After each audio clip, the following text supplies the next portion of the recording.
was I dead? Sometimes, what does it say? Tehillim, Ani yeshena v'libi er. Sometimes I'm asleep, but then I'm awake. So you can be both. I think Rabbi Nachman, Breslov. Getting the door for us, Asher? You're going to close it? I'm thinking of if you can switch to the back camera, it's much better because the front camera in the YouTube, Asher, if you use the front camera, then you can see if anyone watching has a question. It'll appear on the screen. That I understand, but this is for uploading the. The front is fine enough, it's close Talk enough. about it next. It's a little soft, but it's fine. You're saying that the picture's not as clear? The picture's a little bit soft, but it's so Quality is close that pretty it's fine. I've seen them, they're fine. It's not that bad. Rabbi Nachman. I'm making multi-million-dollar pictures. Rabbi Nachman said that there's some people that are alive, but they're really dead. Rushes. Already Chazal, he's definitely riffing off of our sages who say that. They say that someone who's an evil person is considered to be dead. Rasha chashuv kamet. Rabbi Nachman was saying more than that. The people that are, even if they're not a Rasha, even if you're not an evil person, just you can be spiritually dead, spiritually not awake, not alive to the world, not inspired. Does that ring a bell? Anybody know what I'm talking about? It happens. We have to find a way to keep our sense of vitality, I think it's called. Okay, so yesterday we talked about the mitzvah, the last mitzvah that has to be brought up to Jerusalem and given to the Kohanim was Bikurim, and that's what we finished yesterday. I thought Bikurim was simply to go to the Kohen, it has to go to Jerusalem as well. You can't bring it back to one from the local Kohen. No, it has to be brought onto the temple, and you have to wave it in front of the altar and recite something, and then the rest goes to the Kohanim. Has to be given sort of approaching to the altar, brought near to the altar. Okay, so we have some more details here. We talked about most of them. Let me just find the place here.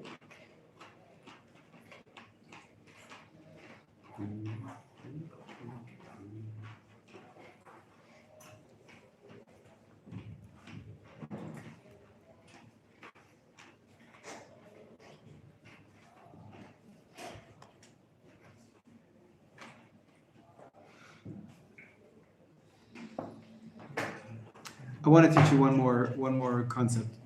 It's called Demai. What? Demai, exactly. It's exactly what it sounds like. That's what the word means. Ezra, if you could just close the door behind you, that'd be great. It's a little chilly for me. Should have brought a sweater today. No, just the door should be enough. Demai, it's actually one of the names of the Masechta in Shas. I'm going to teach you all of the names of the 63 tractates of Shas one day. You know them? You know them by heart? No. No. Okay. I'm going to teach them to you, and you're going to remember them. I'm going to teach you, and you're going to remember them. Because I have a song. Okay. Demai, yes. Daled Mem Aleph Yud. It's actually maybe based on the Greek, but the traditional way of explaining it in the Talmud, it says Da Mai, which is Aramaic for this. Da, this. Mai, what is it? Water? So we don't know what it is. What do you mean you don't know what it is? It's an apple. This apple is the Mai, means we don't know its status. Is it Tevel or not? Have the tithes been taken off or not?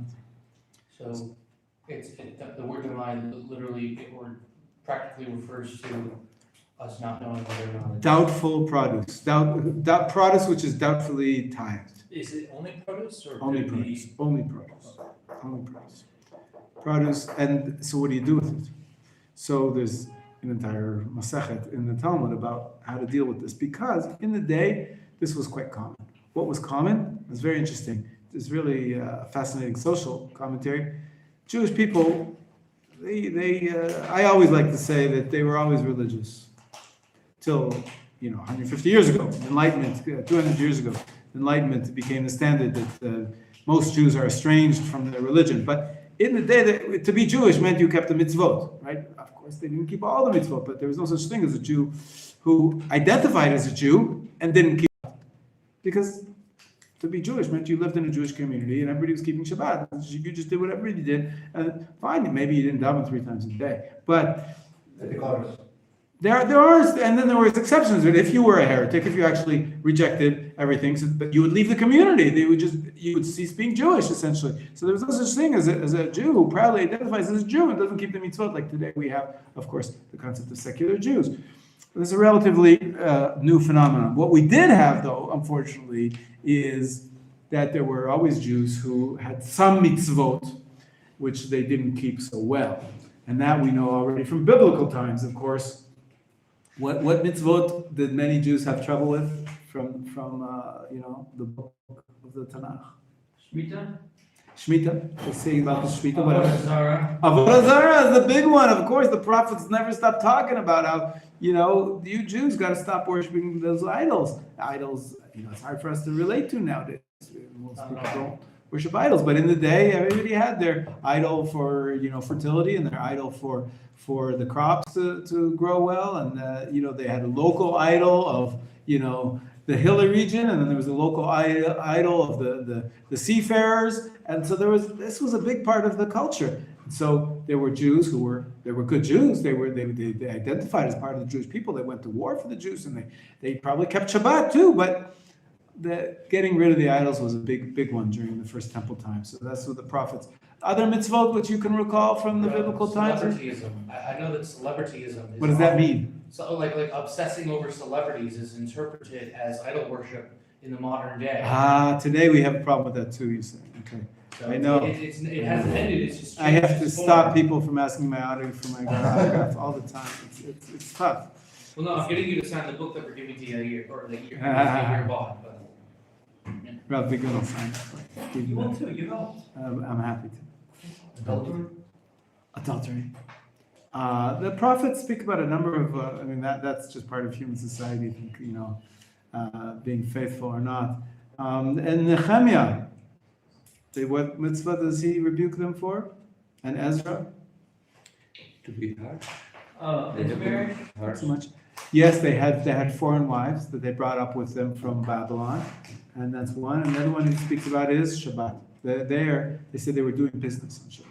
It's not actually violating the 39 categories of work, but he wanted them to stop the business, and he shut down commerce on Shabbat. But there are mentioned here and there mitzvot. But so here too, regarding the tithing, there was the following phenomenon. So doing business on Shabbat is only rabbinical, True. not True. Doraita. True. Well, the reason why they forbade it is because usually when you do business, you write down the business, right? You write down, and writing is a biblical So prohibition. they want to be careful about that. Exactly.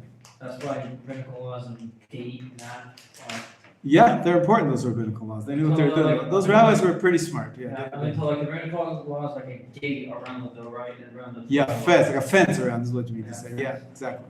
Yeah, okay, so regarding the tithing, they knew, the Jewish people that we're talking about in the times of the Mishnaic times, when they defined all these rules of Demai, for example, everybody knew that the truma, you're not allowed to eat.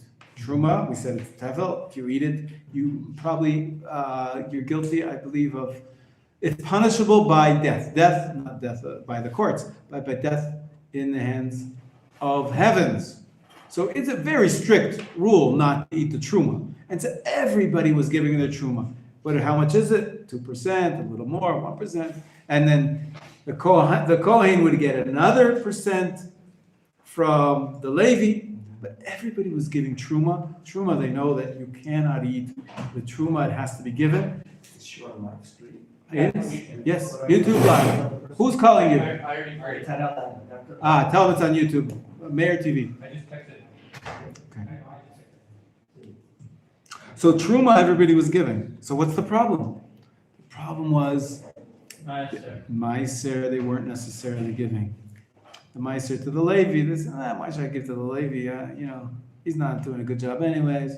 And they knew enough to know that the food is still, it can be eaten by a non-Kohen.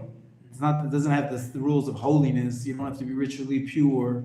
And so many of the populace were not so careful about giving out Meiser. Meiser Sheni also. It's mine anyways. They save it and take it up to Jerusalem. Some did, some didn't. And so there became a social phenomenon of which the rabbis started to call Dumai.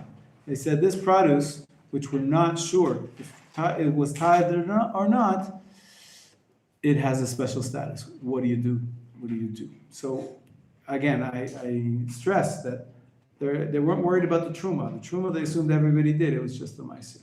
But still, the rabbis wanted you to be careful. They wanted everybody to do the maaser sheni and the maaser ani for sure, and the maaser rishon to the Levi. And so the rabbi said you have to take, if you have produce, if you find produce which is demai, you don't know whether it's been tithed or not, you have to take off the tithes without a bracha. You don't make a bracha. You only make a bracha if you know for sure it needs to be done. So you have to take it off without a bracha. That's the law. By the way, nowadays we said if you have doubtful produce, so your friend brings you from his father who's a farmer, and you don't know if they took off truma or ma'aser, and you're embarrassed to ask, or you think it might offend him to ask, or he wouldn't know the answer. Maybe you don't know. You don't have anybody to ask. So then we said we take off also truma, because that's even more important. You may have to make sure to take off the truma and the ma'aser, but you do it without a bracha. If there's a chance that it was done, then you don't make a bracha.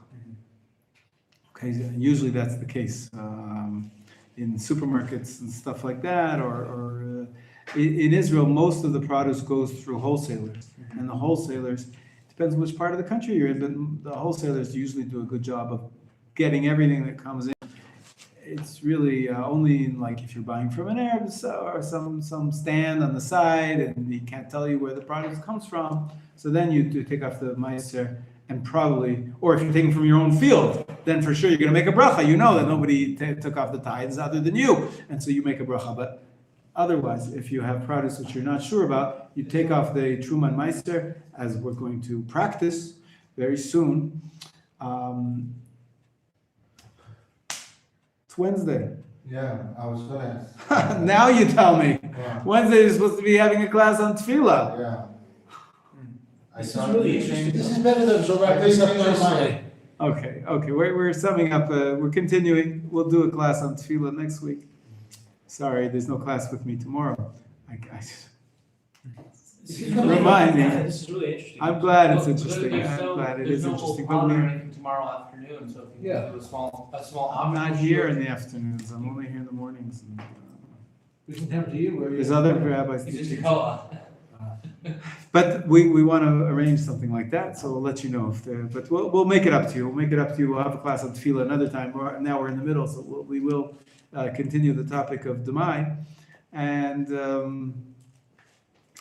as I said, nowadays, if it's doubtful, like in the time when there was Demai, that was partially doubtful, you had to take off the tithe without a bracha. Now, there's a few more rules about Demai. I'll speak a little more, and then I'll take your questions, because probably I'll answer your questions as we go on. There were exceptions. The rabbis knew that many people did keep the laws. Not everybody, was cutting corners when it came to the ma'aser. And since most people are already taking off the truma, maybe they did take off the ma'aser too. And anyways, the food is still kosher, right? You don't have to be pure for it. So the rabbis said there's exceptions. The prohibition of demai, doubtful produce, can be overridden if you're poor. So you can give poor people demai. They're allowed to eat it. without taking off any meiser. They're allowed to eat it as is. Because it was a stringency, because in a case of doubt, you don't have to be strict for the poor people. Similarly, another exception was,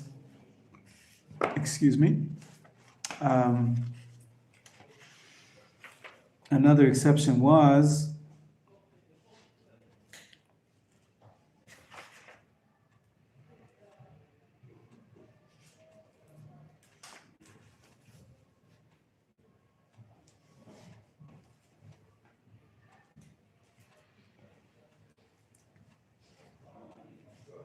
the Levium.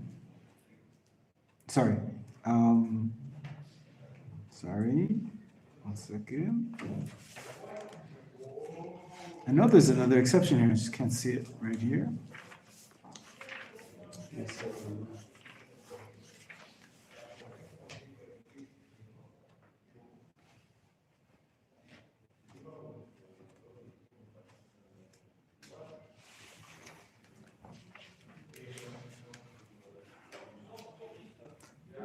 Okay, I can't see it right now.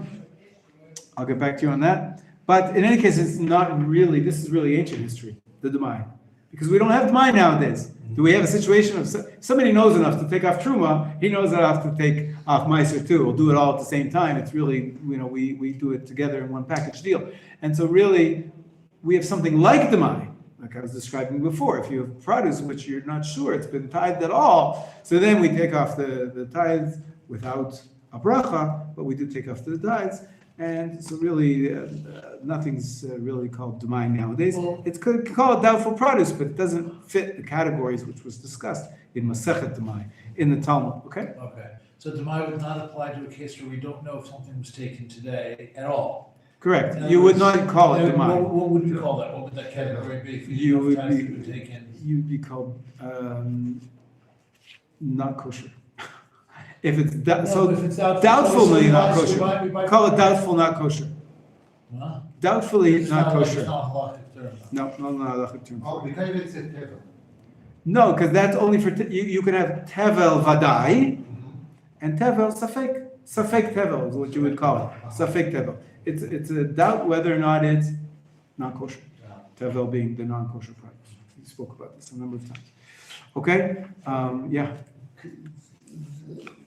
And maybe I should ask this later, since it's not technically, I guess, from what we're saying Demai, but on Safek Tevel, is it based on the land being in Eretz Yisrael, or is it based on the owner of the land?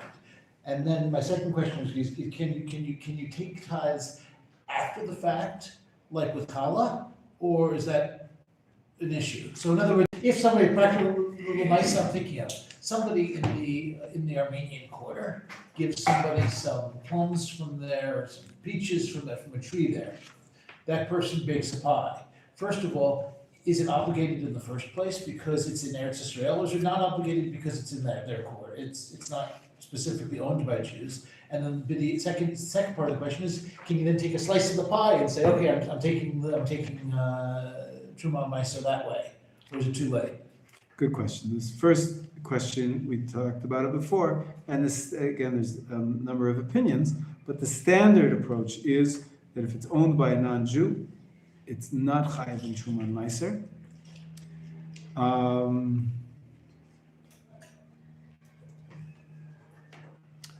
And the problem is, I think I mentioned as well, that sometimes we're not sure. Even if there's an Arab who's selling it to you, it could be he took it from a Jew's field. Many times we have it in agriculture, till this day, we have a farmer who owns the field, and then there's a farmer who works the field. It's like sharecroppers in the older times. We have many people that are, like, what do we call it today, with franchises, right? You have permission to work this plot of land or work this store, and you get the benefits, but you're not the actual owner. So when you're not sure who's the owner, you should take off Truma and Meiser from doubt, without a bracha, like we said before. Second question is, what happens if you get a piece of pie? Absolutely, if it's doubtful whether or not Truma and Meiser were ever taken from these plums, even if it's now been worked into a pie, don't eat the pie before you take off a little more than 1% of the pie, and you say whatever you need to say about the holiness of this truma should go here, and this meiser will be redeemed on a coin. Everything that you do on whatever little piece of fruit that you need to take off meiser from. It doesn't have to be in its pristine state. And then my last question is you're saying about in the fields that one would take it, but would one take it if it never reaches the point of the smoothing of the pile? Good, we said that yesterday. No, if it's in the field, you don't have Because I to. thought today you said you could in the field if you harvested. That's why I was confused. It seemed to contradict what you said yesterday. It was a misunderstanding. Okay. No, I don't think I contradicted myself. Yeah, I'm not on purpose anyways. Okay, so the next mitzvah that we have to cover is the mitzvah of challah, but what we're going to do next time is I'm going to go shopping and I'm going to buy, I think, 100 packages of 100 raisins. And then we're going to practice, and I'm going to print out for you sheets of what you should say, although, can I just ask you, we'll bring in Sidurim. It's in every Sidur in Israel. It's in every Sidur what you're supposed to say when you separate off tithes.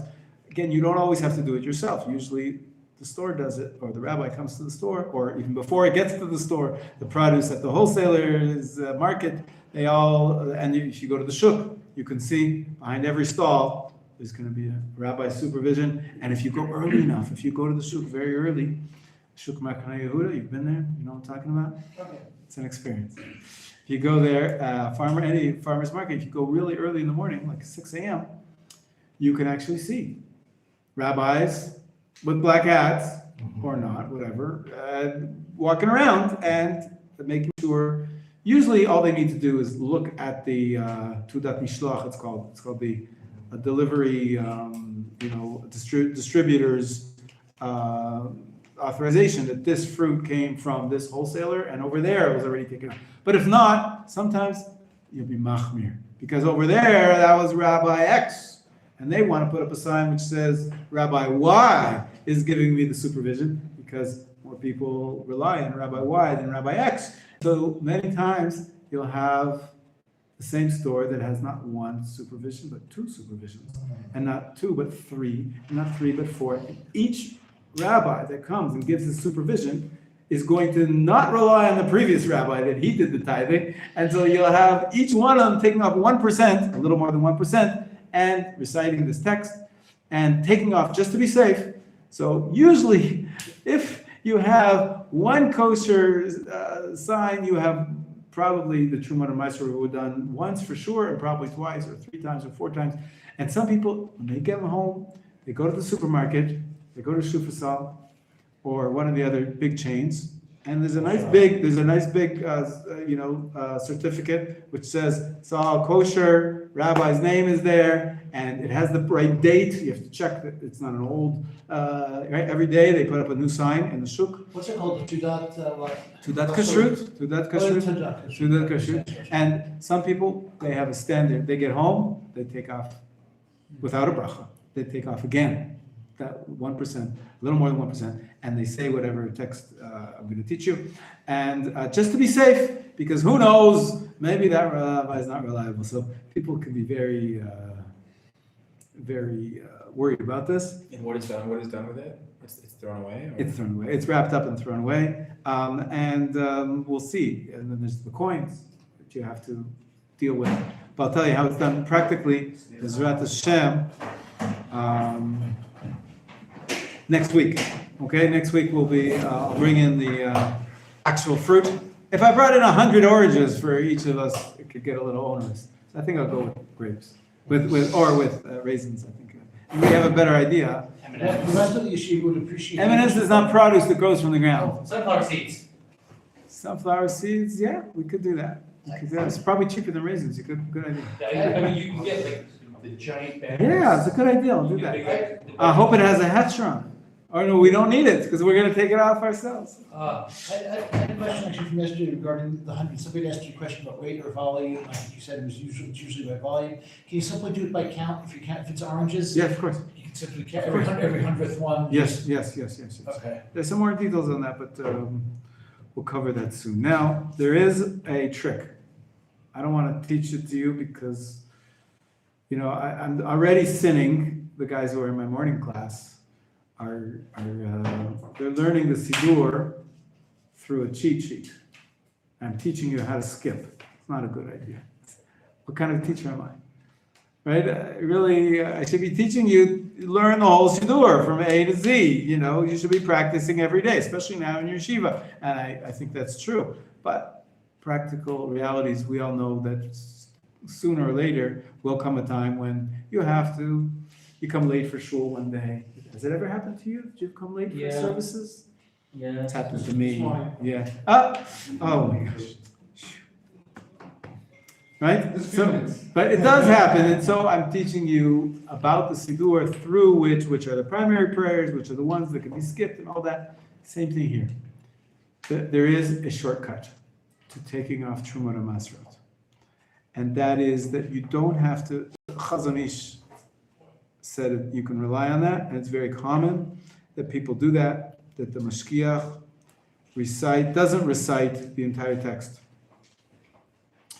You can say, I'm taking off, you have to take off a little more than 1% and wrap it up, and then you have to recite whatever, declare this section is Meiser Rishon, this section is Meiser Sheni and it's redeemed, this section is Meiser Ani and it's given to the poor, I have this loan that I'm going to forgive, it's all that, and there's actually more rules that the produce has to be designated in a certain location. If you have a pile of raisins and you say, I want the meiser to be on the northern side of the pile, and I want the meiser sheni to be on the southern side of the pile, because each tithe has to be identifiable at that moment. It has to be geographically placed within the pile. And so there's the process that's why the text is a little bit long. And so there's an allowance by the Chazon Ish. He says, you don't have to recite the same thing every time. You just say, I am taking off Truma Meiser as it appears in the Siddur, or in the, if you have a sheet up on the wall, many times people have on the bulletin board, this is the proper text of reciting, of taking off tithes. So you actually don't have to recite the whole thing. So pretty much it can be really quick. And especially if you're doing doubtful, you're only taking it off because the produce is safek tevel. You're not making a bracha anyway, so really just take off a little more than 1%, wrap it up and say, I'm taking off Trumot and Masrot as it says in the Siddur. And you have a Siddur next to you or wherever it is, And so that's really quick. That's pretty much the shortcut. But I don't want to only teach you that. I want to teach you inside what it says, exactly at each stage, what we're taking off. This is not 10%, this is 9%, and so on and so forth. Yeah, question, David? Yes, so do we have to specify it, but not including the bracha, first of all, for doing that? Do we have to specify that, or is that just given? If you don't say bracha, you In other don't words, say if we're bracha. taking without the bracha, but we're saying as given in the Siddur, the bracha is there. So do we have to That's fine. specifically? No, go out that's fine. That's fine. If specifically- you don't say it, you don't say it. Even if you point to a bracha, that doesn't help. Sure, And this then- I and heard then a we still have custom. to do this 2 steps, because I noticed, I'm noticing here that it's, that's only if it definitely hasn't been separated yet. Right, So right. in that All case, those you don't say brachas, all those yes. brachas, you wouldn't make. As a matter of fact, I heard from a Rebbitzin Fisher, who was described the way they took off Truma and Meiser in their house. Her husband, Israel Fisher, still alive. He's very old. He's still alive. He's the Rosh Yeshiva in Itri, it's a yeshiva in Jerusalem. A tremendous Torah scholar. And she described that in their house, when they were taking off Truma Meiser, they wouldn't even say, I'm taking off Truma Meiser. They'd take some fruit, go like this, and then throw it out. What is this? They had up on the wall, the text of taking off Truma Meiser, and she would just point to it. That's it. You don't actually have to say it. So this is a big kula. So that's, you can imagine, I mentioned before the different rabbis and the different supervisions and the different certificates.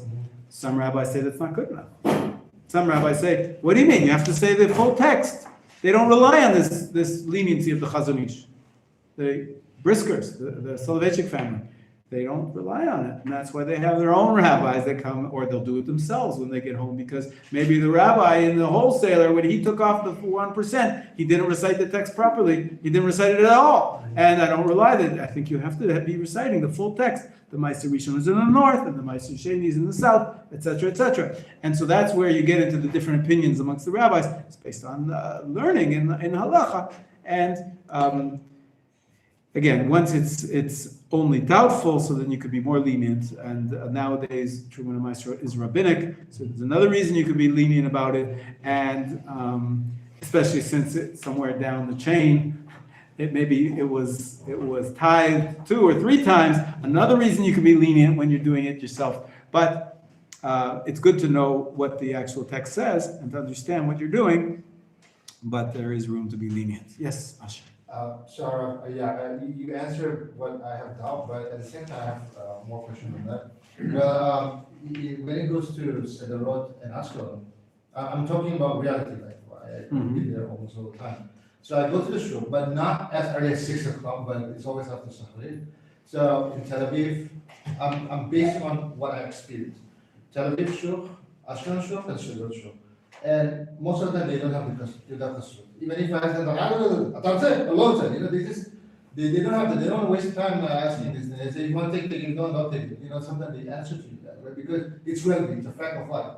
They're doing business. So, and not all of them are religious people. Some of them, some are nice. They tell you this one, they have a kashrut, this one, this one. They will point you which counter has a kashrut. But most of the time, they're always rude because I take it or go. So in this scenario, I didn't want to do the pointing thing because one of my relatives said, just point it, it's okay, you're just removing the doubt. But instead of pointing, I just slice it off a little bit. Well, you have to take off a little more than 1%. Yeah, I do. That action has to be done and has to be separated without a bracha. Yeah. And the rest, it's just a question of whether you recite the full text yourself, Right. or you recite a shortened version of the text, or you just refer to the text. Right. But the actual taking off the produce, a Right. little more than 1%, Right. that's truma. Yeah, that can't be eaten, right? Right. So, if it's doubtful, you have to do that yourself. The only problem you have to know about is orla. If you don't have supervision, the only problem that sometimes is you have to be a little bit knowledgeable about, each fruit and whether or not there's a significant minority Right. of a fruit which might be Right. forbidden fruit. Other than that, you could take off the Truma Meister yourself. Yeah, I even took out the master for the vegetable, which I brought it from. No orla bought it from vegetables, bought no it orla from the vegetables. Arabs, Israeli Arabs. It's fine. Yeah, So take off the Truma Meister. It's 1%. Yeah, it's cheaper, so I bought it. And another thing is super salt. So what I found in super salt, I'm talking about reality, from a full Nazaret until Beersheba. I've checked each one of them, and only in a community, in a neighborhood where there's more customers of religious people, they will put up a proper kashrut yoga. Right. Otherwise, if it's a mix of religious and non-religious, most of them don't have. And if you ask, no offense to anyone who speaks Russian, mostly are Russian speakers. And there was like, there's like, I didn't want trouble. It doesn't. So how do I rely on those kind of? So it doesn't mean it's not kosher. enterprise? The fact that they don't put up the sign, that has to do with the population that comes and whether they're looking for the sign. But the rules are, where is Sufrasal getting their produce from? Their wholesaler, Right. at that point, is where they take off the Truma Meister. No. So whether or not there's a sign or not, I wouldn't make too much of it in a big chain. A big chain like that, yeah. you can rely on the fact that Truma Meister has been taken off. If you want to be careful, so you take off another 1% when you get home. And interestingly, in the shul, which is just next to where I live, it's a Yemenite shul, and they have this notice board put up. The shops, the end of the big enterprise, I'm talking about the departmental store, supermarket, they don't specify super sign. And I'm like, why did you specify super sign? It's like, it's doubtful. So if you want to make sure Shemitah, I'm talking about Shemitah, go to Osher. That's what they mean. Right. Because Osher is a little bit far from where I live, so. I see. Well, that's a question of how you're working the Shemitah. Which method you're using to Yeah. overcome the difficulties. Right. And again, to summarize, at the end of the day, my approach is that all the methods are kosher.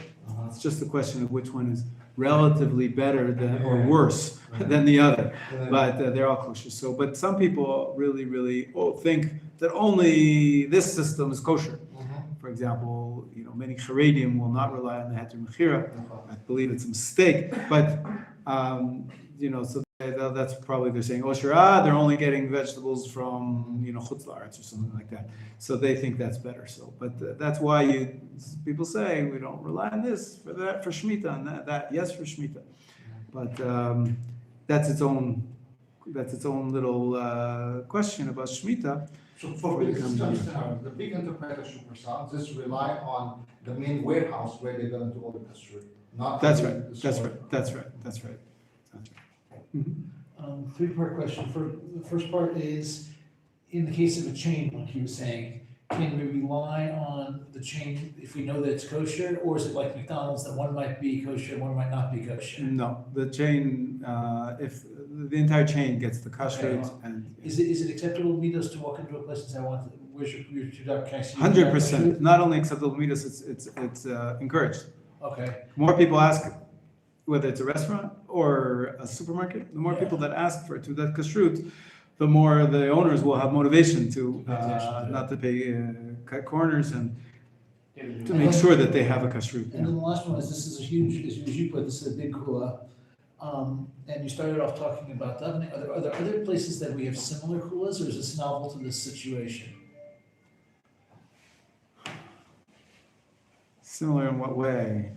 That we say that I'm doing something by referencing how it's in the Siddur or in another book.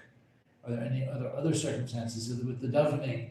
Where we say Nothing comes to mind. Nothing comes to mind. This is a halachic performance, and that's why the question is how much does this full statement have to be made, or a minimal statement.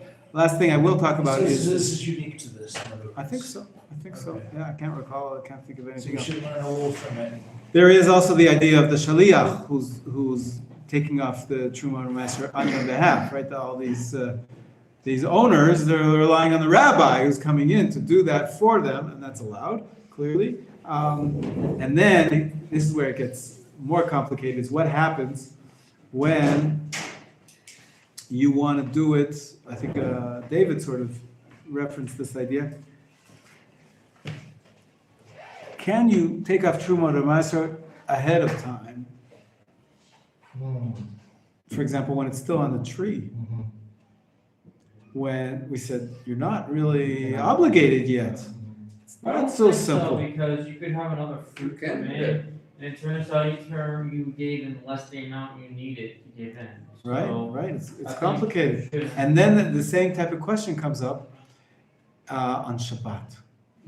Let's say you brought home some produce from the shuk, maybe it's from the Arab shuk, maybe it's from a place that didn't have kashrut.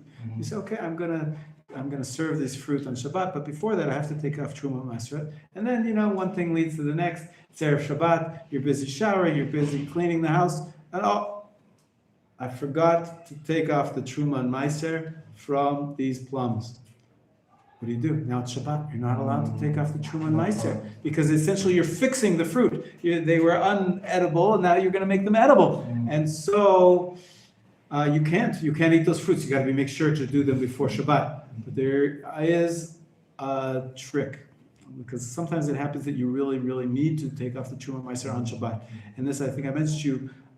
Let's say you're eating it by somebody else's house, and they're serving some fruit and vegetables. And you don't know where they bought them or if they took off tithes. So you want to take off the tithes on your plate. You don't want to offend them, you don't want to ask. So you don't know who they are, you're a guest. So you can kosherize them right on your own plate. Just take off a little more than 1%, set it aside, and declare it. It's true on Meiser. But it's Shabbat. You can't do that on Shabbat. So there's a way to make a condition from before Shabbat, if you know you're going to be in such a situation, you say, tomorrow, when I get served some food, which I want to take off Truma and Meiser, and I'm going to separate some off of on the side of my plate, that part which I am going to separate off is going to be the Truma and Meiser for whatever I have on my plate. Is that kosher? The answer is yes. There is a conditional statement that I can teach you. It's in the books that you can say ahead of time. Now the question is, can you do it even if you didn't say that conditional statement on Shabbat? It's a problem. So there's details, but we can't cover it all now. I have to give you a break before the next class. Get ready for Rabbi. Good. I'll take 2 last questions. Amos and David, yeah. Yeah, I have a question. You own the garden, you have fruits, and I heard from my friend that you can pay ahead for your Truma and Masrot. Can I replace that? Is that something that is existing or? Not sure what he meant. Yeah. This is what I Like raised, this idea. Like Okay, website, you can say like I have a couple fruit trees and you can like pay ahead. So this is what I was, what I mentioned towards the end of Shir. I said that there is a possibility in certain circumstances, but it's not ideal, obviously, Okay, but for many reasons. Yeah. And your question, David? My question, well, I want to get that sequence wrapped up again. Is,